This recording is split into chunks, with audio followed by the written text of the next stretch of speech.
కట్టుకున్న అప్పే ప్రాణం తీసింది. ఫినాన్స్ వేధింపులు తాళలేక మరో ప్రాణం బలైంది. ఫైనాన్షియల్ బెదింపులు వారు చేసిన అవమానాలు భరించలేక సంతోష్ అనే క్యాబ్ డ్రైవర్ ఆత్మహత్య చేసుకున్నాడు. మేడ్చల్ జిల్లా చింతల్ రంగానగర్లో ఈ ఘటన చోటు చేసుకుంది.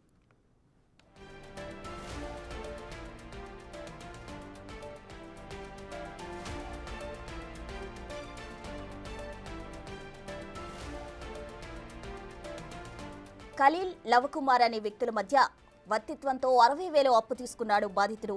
2 నెలల వడ్డీ చెల్లించాడు. అయితే గత నెల వడ్డీ చెల్లింపుకు ఆలస్యం కావడంతో మృతుడు సంతోష్ను తీవ్ర దుర్భాషలాడారు ఫినాన్షియర్లు. ఇక వారి వేధింపులు తాళలేక ఆత్మహత్యకు పాల్పడ్డాడు. సూసైడ్కి ముందు తన మొబైల్లో వీడియో రికార్డ్ చేశాడు బాధితుడు. ఫినాన్స్ వారి వేధింపులతోనే సూసైడ్ చేసుకుంటున్నట్టు వెల్లడించారు.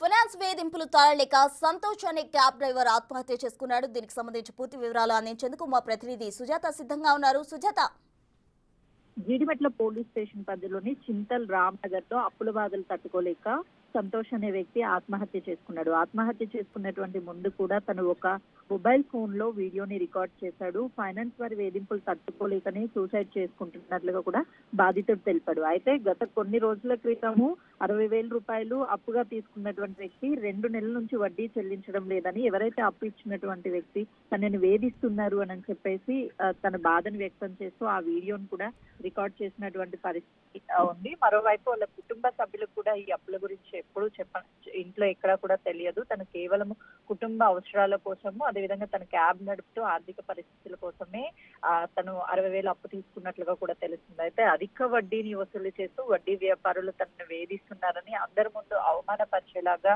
తను వడ్డీకి ఇచ్చినటువంటి వ్యక్తి తనని అవమానిస్తుంటేనే తను ఆ బాధని తట్టుకోలేక సూసైడ్ చేసుకున్నట్లు కూడా తెలుస్తుంది. ప్రస్తుతం అయితే ఈ కేసు మీద పోలీసులు దర్యాప్తు చేస్తున్నారు. అసలు ఏం జరిగింది ఏంటి అని, తనకు అప్పిచ్చినటువంటి 3 వ్యక్తులను కూడా అసలు ఏం జరిగింది ఏంటి అని అడిగి తెలుసుకుంటున్నారు. మరోవైపు ఇంటికి వచ్చి తన దగ్గర ఉన్నటువంటి కార్ని తీసుకోవడంతో పాటు తన భార్య ముందు కూడా తనని అవమానించారు అని, అవమానం తట్టుకోలేకనే ప్రస్తుతం సూసైడ్ చేసుకుంటూ ఆ వీడియోని రికార్డ్ చేసినట్లుగా కూడా పోలీసులు చెప్తున్నారు. Right, thank you Sujatha.